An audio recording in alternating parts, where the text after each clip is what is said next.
Why? Jawabannya sederhana.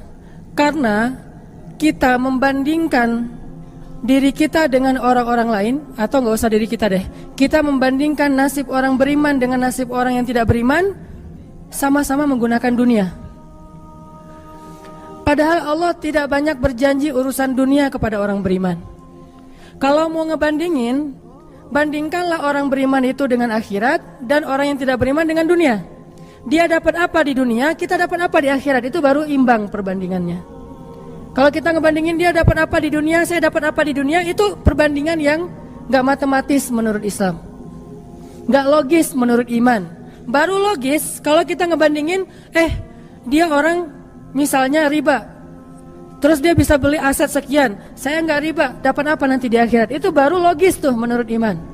Cuman kalau kita hitung-hitungan, dia kok mengawali usahanya dengan cara riba, saya dengan cara yang lebih syar'i, kok dia dapat sekian aset saya enggak, ini secara hitung-hitungannya aja pertanyaannya udah salah sehingga tidak ada jawaban. Jadi kalau pertanyaannya udah salah, tidak ada jawaban. Makanya yang harus diperjelas dulu pertanyaannya, baru nanti ketemu jawabannya.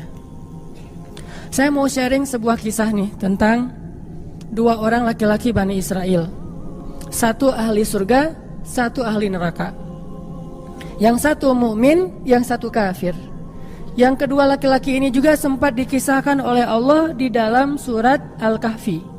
Nanti teman-teman yang rajin baca Al-Kahfi pada hari Jumat bisa cek tuh. Salah satu kisah di surat Al-Kahfi itu kisah dua laki-laki Bani Israel, yang satu kaya, yang satu miskin, yang satu kafir, yang satu mukmin. Ceritanya dua orang laki-laki Bani Israel ini sama-sama Allah karuniai rezeki sebanyak 4.000 dinar. Sekarang 1 dinar itu kurang lebih sekitar 2,5 juta. Jadi ada 4.000 di dinar. Lalu laki-laki kaya, laki-laki kafir, laki-laki yang tidak beriman, membeli sebuah rumah yang sangat bagus di puncak bukit dengan view yang luar biasa dengan harga 1.000 dinar. Sehingga kemudian dia datang kepada temannya yang mukmin, dia bilang, "Hei, yuk ke rumah saya tunjukin rumah baru saya." Datang nih ke rumah baru laki-laki yang tidak beriman. Pas ngelihat dari gerbangnya luar biasa, tamannya luas, ada rusanya, ada kijangnya, ada marmutnya, ada segala macamnya, ada onta, ada kuda, lengkap aja tuh. Ini rumah atau kebun binatang ya? Pokoknya rumahnya keren aja. Terus laki-laki beriman nanya, "Ini rumah baru?" "Ya." "Berapa kamu belinya?" 1.000 dinar. "Bagus kan?" Bagus. "Ya udah kamu beli atau 1.000 dinar. Ini rumah kayak gini banyak nih masih dijual." Akhirnya laki-laki mukmin ini pulang.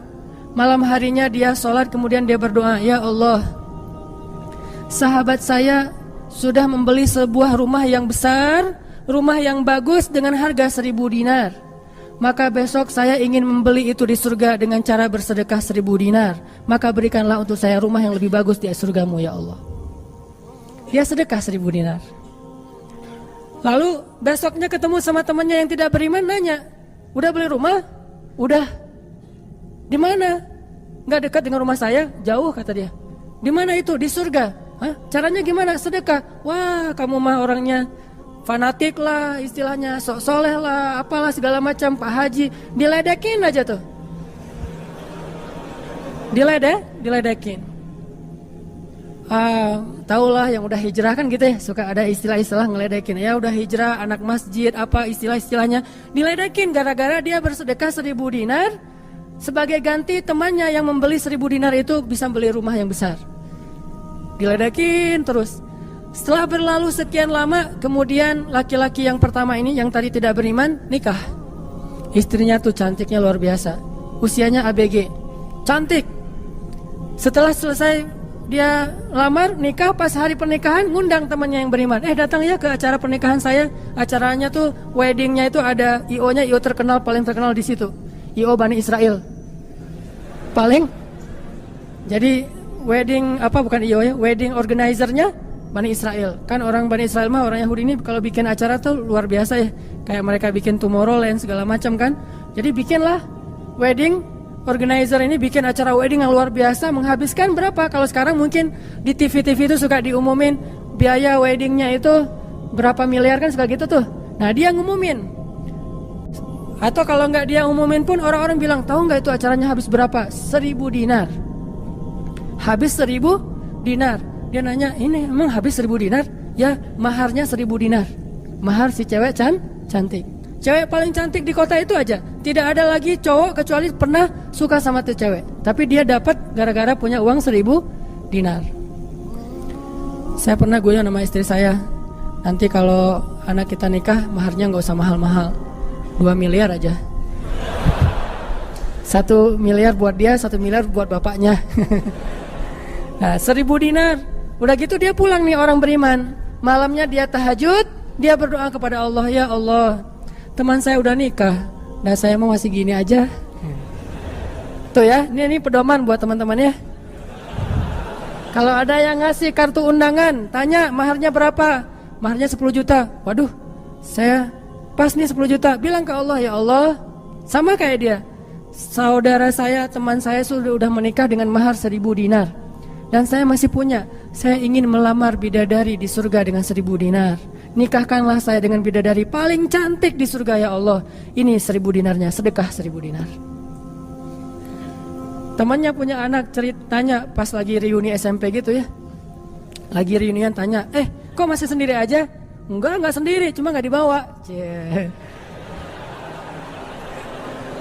Itu trik menjawab pertanyaan yang nyelekit tadi. Loh, kok kamu sendiri, nggak ditemenin sama si dia? Enggak, lagi nggak enak badan. Nggak dibawa katanya. Loh, kok nggak dibawa? Soalnya masih di surga. Udah aja. Oh, di surga gimana caranya? Sedekah 1.000 dinar. Wah, lo benerannya keterlaluan lo. Udah habis-habisan dibully.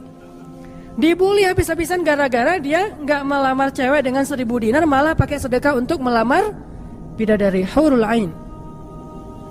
Baca surat Ar-Rahman paragraf terakhir tentang Hurul Ain.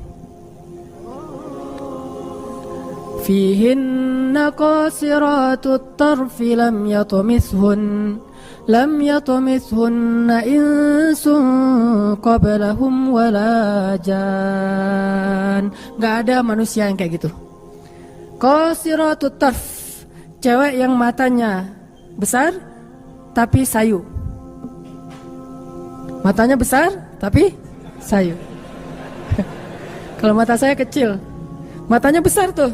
Orang sekarang kan banyak pengen mata besar, sampai diedit dulu di berapa tuh aplikasi teh, itu di Fotoras lah, apalah, diedit supaya matanya disobek dikit bagian ininya jadi besar gitu ya.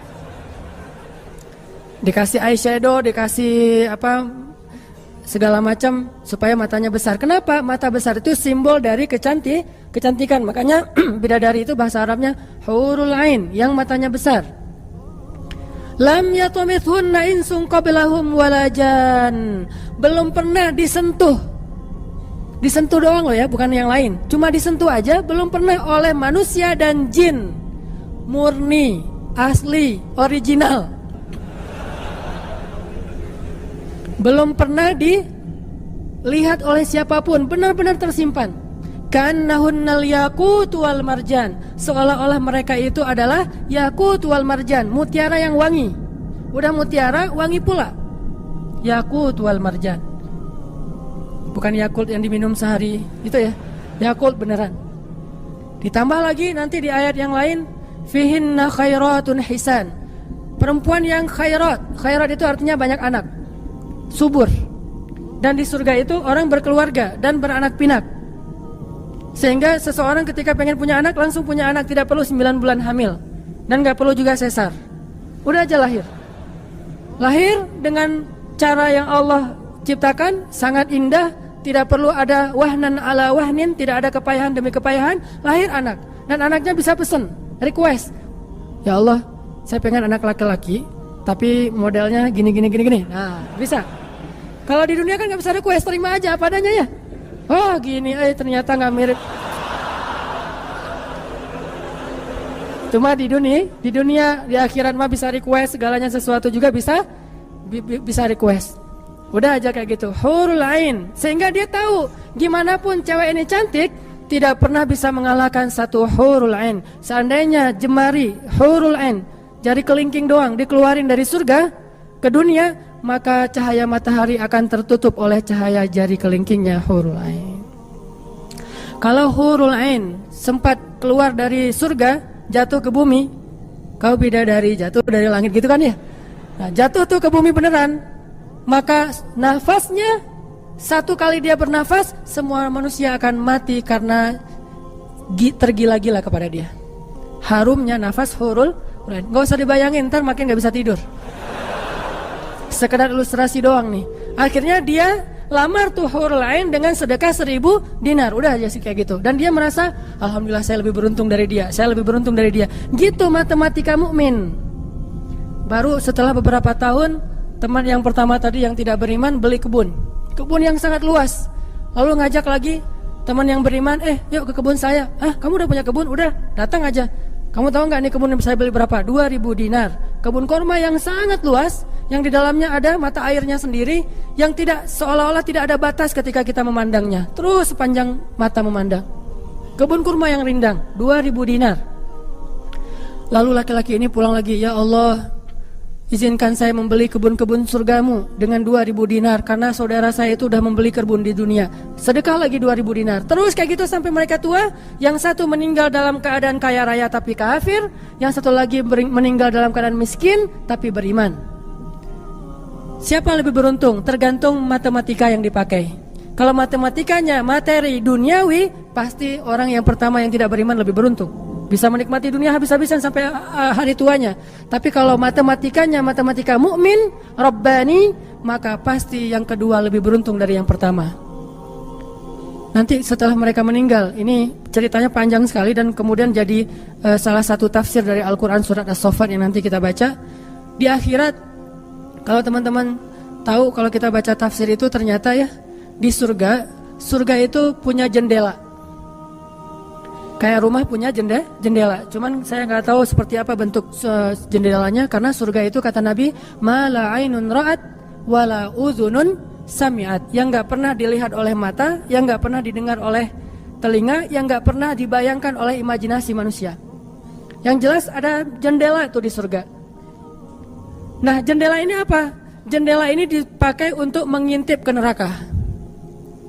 Jadi nanti kalau ada kisah-kisah penduduk surga menyelamatkan orang-orang di neraka, itu lewat jendela itu. Kalau ada cerita penduduk surga dan penduduk neraka berdialog, itu lewat jendela itu. Bukan keluar dulu, sama-sama keluar terus ada ruangan khusus dialog gitu, enggak. Atau pakai misalnya Skype gitu ya, nelpon neraka pakai Skype. Tling, lagi disiksa, aduh ada yang nelpon, bentar dulu. Kan enggak ada yang gitu ya. Ini mah pakai jendela, jadi jangan pakai imajinasi teknologi yang sekarang. Nggak ada Skype, nggak ada WhatsApp call, video call gitu, nggak ada line. Yang ada lewat jendela.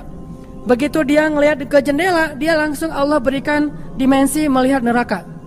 Langsung Allah kasih ruang untuk bisa melihat neraka. Di neraka itu dia akan bertanya kepada malaikat neraka, ngasih kayak kertas gitu, tolong cariin yang namanya ini, cariin.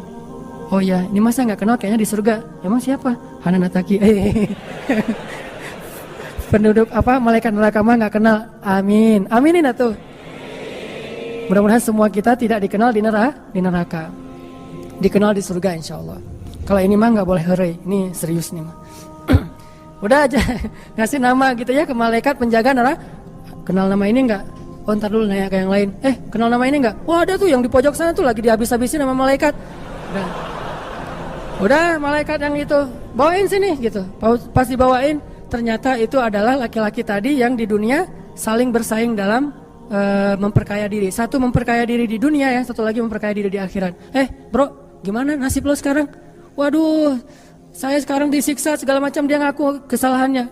Lah kamu gimana? Dulu kamu katanya beli rumah di surga, terus nikah di surga, terus beli kebun di surga, udah dapat. Wah, bukan dapat lagi. Ternyata 1000 dinar itu bukan satu istana loh, bro. 1 dinar itu sekian ribu istana. Sekarang saya 1000 dinar, bayangin aja. Gitu. Makin sakit kan ya? Makin nelangsa, makin stres. Udah di neraka stres pula, stroke lagi. Kena kejang-kejang gitu. Nggak di neraka kejang-kejang aja nggak enak, stroke nggak enak, apalagi udah stroke-nya di neraka kan lebih nggak enak tuh. Orang kena penyakit jantung di dunia nggak enak, ini penyakit jantungnya di neraka lebih nggak enak lagi. Ini mah imajinasi saya. Sesuai dengan di Al-Quran surat As-Saffat, dialog antara penduduk surga dan penduduk neraka. Inilah teman-teman matematika untuk mengukur siapa lebih beruntung. Sehingga kita tidak perlu bertanya, kenapa? Why? Saya udah hijrah kok makin susah hidup saya. Dunia itu, akhirat enggak. Kalau kita mengukur amal kita hanya dengan dunia, kita bakal sering kecewa karena Allah tidak menilai dunia ini bahkan lebih ringan daripada 11 sayap nyamuk. Seandainya kata Nabi dunia ini di mata Allah ada harganya, pasti Allah gak mau ngasih dunia kepada orang yang tidak beriman, gak mau. Berhubung dunia ini tidak ada nilainya, Allah kasihlah kepada orang yang tidak beriman. Sedangkan yang bernilai, Allah simpan untuk orang yang beriman dan sabar. Pakai kacamata Rabbani, cara pandang Allah Subhanahu Wa Taala. Sehingga ketika kita hijrah, kita minta tolong kepada Allah urusan dunia, tetapi kita yakin kalau kita istiqomah, ikhlas, maka di akhirat wa ma indallahi khair. Itu harus jadi mantra yang kita ulang-ulang tuh. Kalau teman-teman lagi cemburu dengan dunia seseorang, bilang wa ma indallahi khair. Apa yang ada di sisi Allah lebih baik. Udah gak jadi cemburu tuh. Saya pakai itu sebagai terapi buat diri saya sendiri. Kalau saya lagi ada rasa kayak kepengen apa yang orang punya, ada rasa iri, ada rasa cemburu, ada rasa kayak merasa orang lain lebih beruntung dari kita, saya selalu pakai mantra wa ma indallahi khair, wa ma indallahi khair, wa ma indallahi khair. Sehingga hilanglah rasa cemburu itu. Apa yang ada di sisi Allah lebih baik, apa yang ada di sisi Allah lebih baik, apa yang ada di sisi Allah lebih. Walal akhiratu khairul laka minal ula, wal akhiratu khairu wa abqa. Akhirat lebih baik bagimu dan daripada dunia. Akhirat lebih baik dan lebih kekal. Itu aja yang kita ulang-ulang mantranya. Wa ma indallahi khair. Udah aja senyum. Kita yang istiqomah gini-gini aja, orang lain yang tidak istiqomah yang sudah melenceng jadi gitu. Ya udah, apa yang di sisi Allah lebih baik. Ada yang gara-gara misalnya dukun bertindak jadi nikah, kita bertindak sendiri nggak nikah-nikah misalnya ya. Ya udah aja, wa ma indallahi khair. Dan apa yang ada di sisi Allah itu bukan hanya akhirat tetapi juga dunia. Cuman Allah tidak memberikannya dalam waktu yang segera kepada mukmin karena Allah ingin melihat dulu ketabahan, kesabaran dan keistiqomahan kita. Matematika itu coba kita pakai dalam hidup. Kayak saya pernah dulu banget awal-awal saya di Bandung masih senang usaha-usaha gitu sebelum ada dakwah. Kan pertama saya masuk ke Bandung bukan berdakwah. Lama-lama setelah lelah berusaha akhirnya berdakwah. Karena nggak mendapatkan kebahagiaan hanya dengan harta. Kan dulu saya pernah usaha bisnis pulsa yang saya pernah cerita. Ada 60 cabang pulsa saya di Bandung. Terus naik lagi bisnis jual beli mobil bekas. Beli jual. Terus terakhir pernah main properti walaupun nggak sampai punya klaster, sampai punya perumahan, tapi 1-2 properti beli, jual lagi, perbaiki, jual dan segala macam. Waktu itu saya sempat hampir kegoda sama teman saya yang beli beberapa aset ruko di daerah Antapani. Dulu Antapani nggak seperti sekarang, masih murah-murah tuh rukonya. Dan kan cepat banget tuh perkembangan Antapani ya. Dia beli tuh 1 ruko di Antapani dengan DP, lalu dia cicil. Nah, cicilannya ini dibayar oleh yang kontrak. Kebetulan ruko dia dikontrak oleh Warung Padang. Sehingga dia paling nambah-nambah dikit lah, walaupun yang nggak bisa utuh, tapi dia nambah-nambah dikit. Ini udah azan? Udah? Oh, nanti ceritanya next, insya Allah habis sholat isya. Barakallah. Bismillahirrahmanirrahim. Tadi sampai di mana teman-teman? Oh iya, Antapani ya, sampai Antapani. Nah waktu itu nggak ada basa-basi, langsung aja Bismillahirrahmanirrahim. Teman-teman kita lanjutkan sampai di Antapani. Jadi teman saya tuh ada yang investasi dengan beli salah satu ruko di Antapani dengan cara nyicil DP, terus yang bayar cicilannya itu adalah yang kontrak. Kalau nggak utuh pun dia tambahin sedikit lah. paling nambahin 500.000 sebulan. Setelah kurang lebih 3 tahun, akhirnya itu udah lunas, dia bisa nge-DP-in lagi yang baru. Setelah sekitar 5 tahun berjalan, saya ketemu lagi sama dia. Dia bilang, ini semuanya udah ruko saya nih. Udah ada sekitar 6 ruko yang dia punya. Dan setengahnya dipakai sama Alfamart. Sisanya dipakai ada warung Padang, ada apa di situ. Sehingga dengan cara dia bisa cepat berkembang. Saya di awal menganggap diri saya tuh agak-agak idealis. Anggapan pertama, waduh saya ini kayaknya terlalu idealis kali ya gitu. Mulai galau kan, mulai tidak istiqomah. Jangan-jangan saya terlalu kaku nih dalam agama. Lagi nyari-nyari dalil mana nih yang membolehkan gitu kan ya. Biasalah apalagi ustadz kan bisa ngotak-ngatik gitu kan. Sampai bisa menemukan dalil boleh, tapi nggak nemu. Akhirnya yang bisa menguatkan hati apa? Wa ma indallahi khair. Apa yang ada di sisi Allah lebih baik. Kalau mau kayak gitu, mungkin sekarang saya udah punya juga beberapa ruko. Tapi karena nggak bisa dengan cara seperti itu, akhirnya ya punya itu aja dan tidak berkembang secara duniawi. Tetapi saya yakin mudah-mudahan dengan itu kita berinvestasi di akhirat. Makanya ini matematika harus jadi pola pikir kita, harus jadi mindset, persepsi kita dalam hitung-hitungan amal. Sehingga ketika kita belajar Islam, mulai bertaubat, mulai berhijrah, lalu Allah Subhanahu wa taala seolah-olah lebih memanjakan orang lain yang belum berhijrah, yang belum bertaubat daripada kita dengan dunia. Katakan wa ma indallahi khair. Apa yang ada di sisi Allah lebih baik. Katakan bahwa wal akhiratu khairun wa abqa. Akhirat lebih baik dan lebih kekal. Katakan walal akhiratu khairul laka minal ula. Dan akhirat itu lebih baik bagimu daripada dunia. Ini yang memotivasi kita untuk bisa istiqomah, sehingga kita tidak ngerasa dicurangin sama Allah Subhanahu wa taala. Karena Allah melihat balasan akhirat itu lebih baik daripada ngebalas di dunia. Sehingga Allah kalau sayang kepada seorang hamba, Allah menyediakan akhirat lebih besar daripada dunia untuk dia.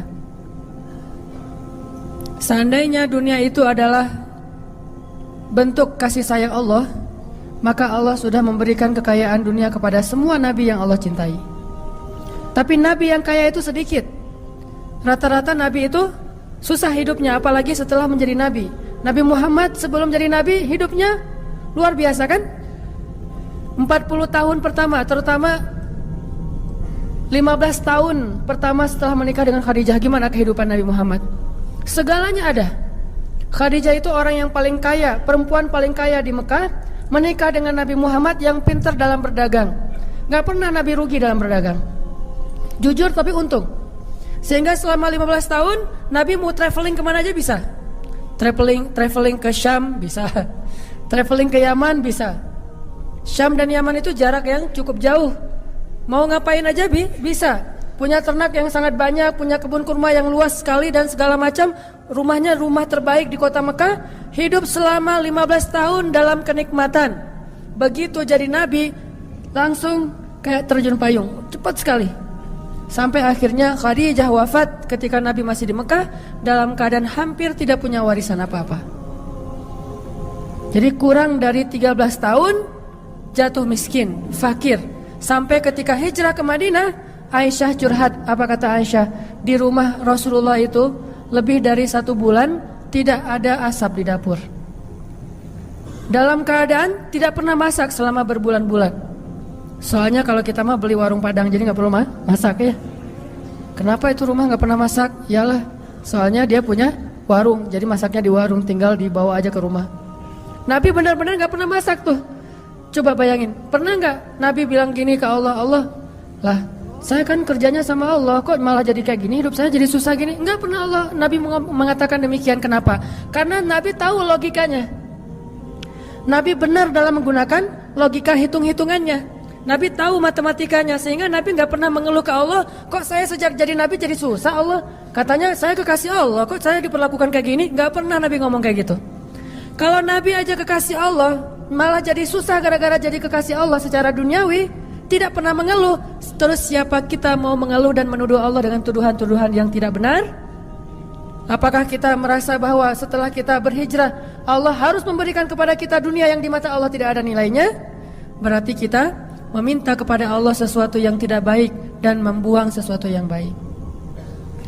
Itulah yang dulu pernah dinasihatkan oleh Musa kepada Bani Israel di dalam surat Al-Baqarah. Coba teman-teman lihat di surat Al-Baqarah itu ayat 61.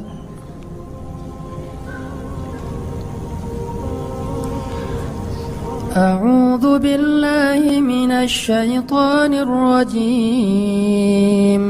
Wa idh qultum ya Musa lan nasbir ala ta'amin wahid fad'u lana rabbaka yukhrij lana mimma tunbitul ardh مما تنبت الأرض من بقلها وقثائها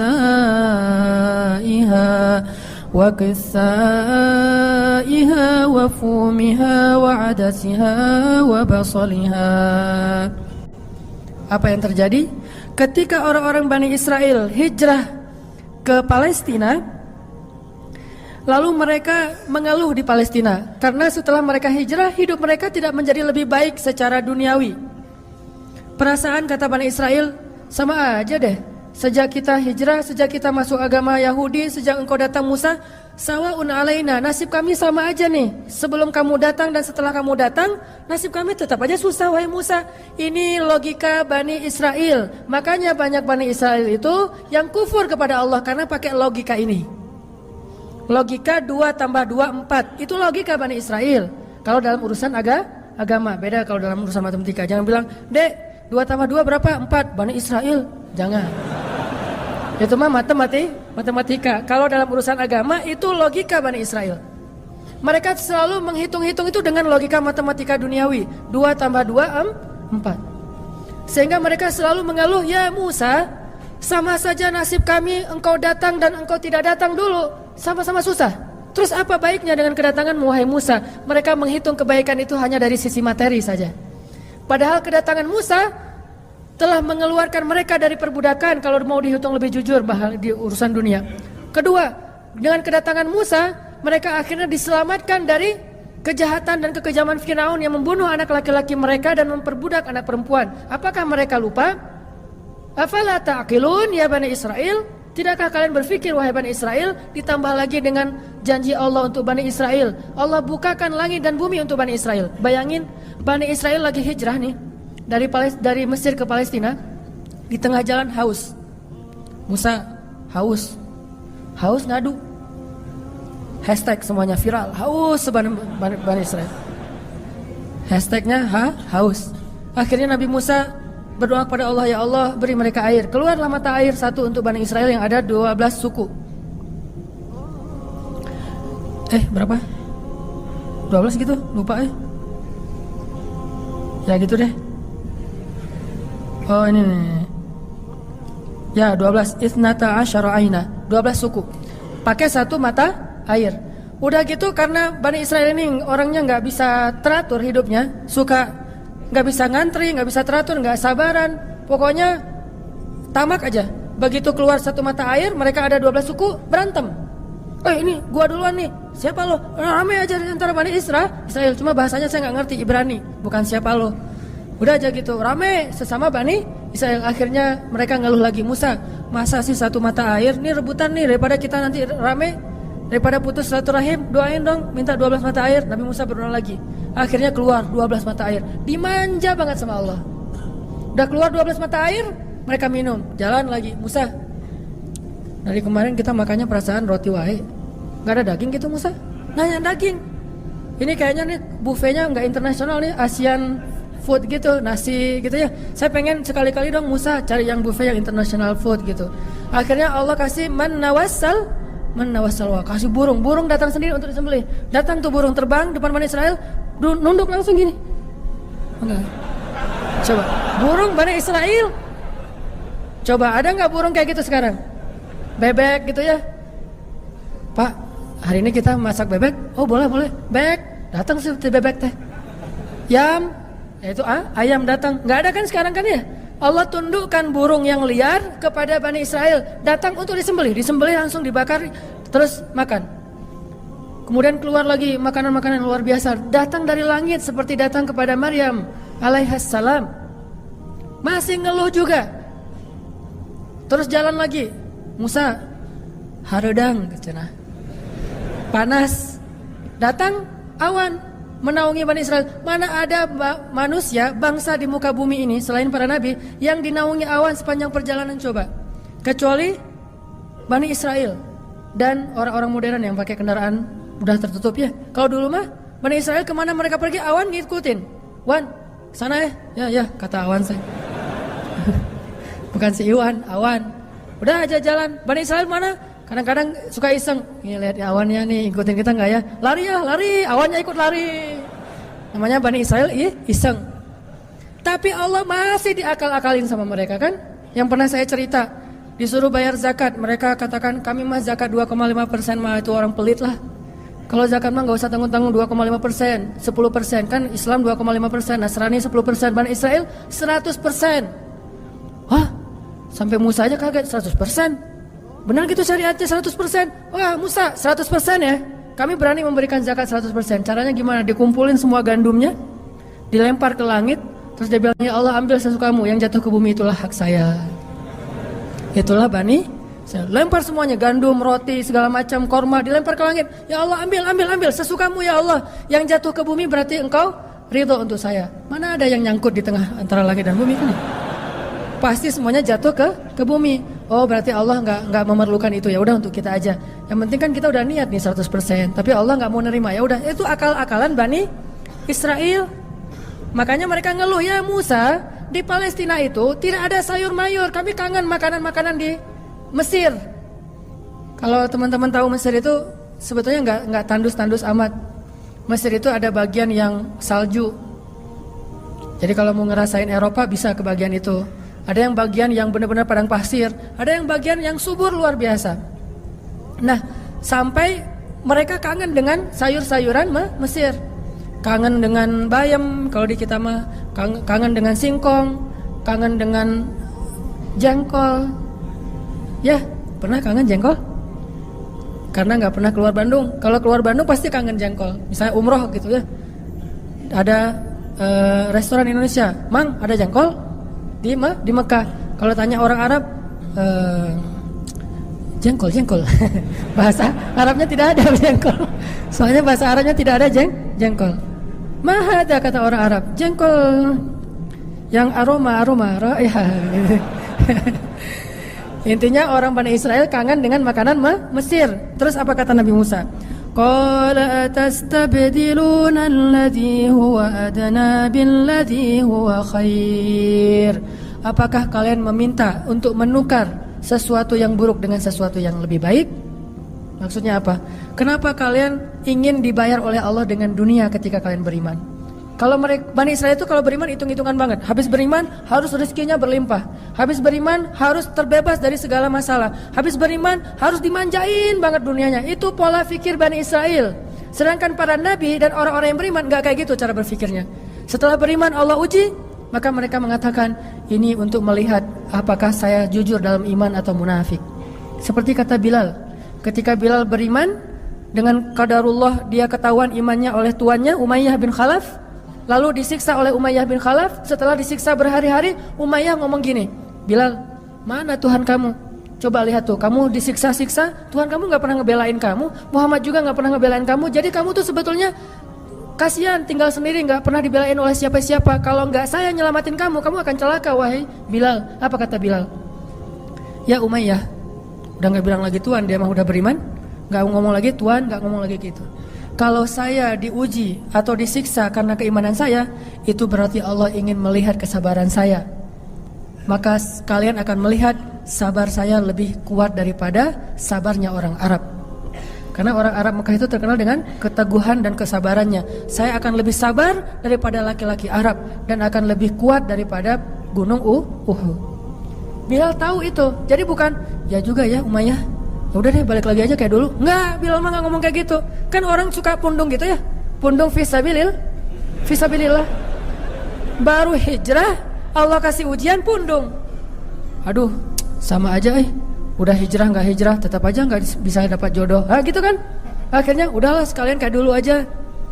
Aduh sama aja, ternyata udah rajin ngaji belum kelihatan juga ke atas, masih aja nggak ada yang kecantol misalnya kan ya. Aduh udah rajin udah pindah kerjaan, tetap aja belum dapat kerjaan yang lebih baik. Kata Allah, wa may yattaqillah yaj'al lahu makhraja. Mana? Wa yarzuqhu min haitsu la yahtasib. Mana tuh? Jawabannya Allah berikan itu setelah Allah lihat kesabaran kita. Kalau Allah belum melihat kesabaran kita, Allah nggak akan kasih apa yang Allah janjikan. Karena yattaqillah bukan hanya taubat tetapi sabar, itu satu paket. Takwa itu at-ta'ah was sabr, itulah takwa. Taat dan sabar itulah takwa. Wa may yattaqillah, siapa yang taat lalu sabar, baru Allah janjikan yaj'al lahu makhraja wa yarzuqhu min haitsu la yahtasib. Wa may yattaqillaha yaj'al lahu min amrihi yusra wa may yattaqillaha yukaffir anhu sayyi'atihi wa yu'zim lahu ajra. Itu semua janji Allah bagi orang yang takwa, dan takwa itu taat dan sabar. Kalau taat doang tapi nggak sabar, pundung tadi, maka Allah tidak punya janji apapun dengan dia. Ini logika yang dipakai oleh Allah, hitung-hitungan matematikanya Allah Subhanahu wa taala, sehingga kita tidak kecewa.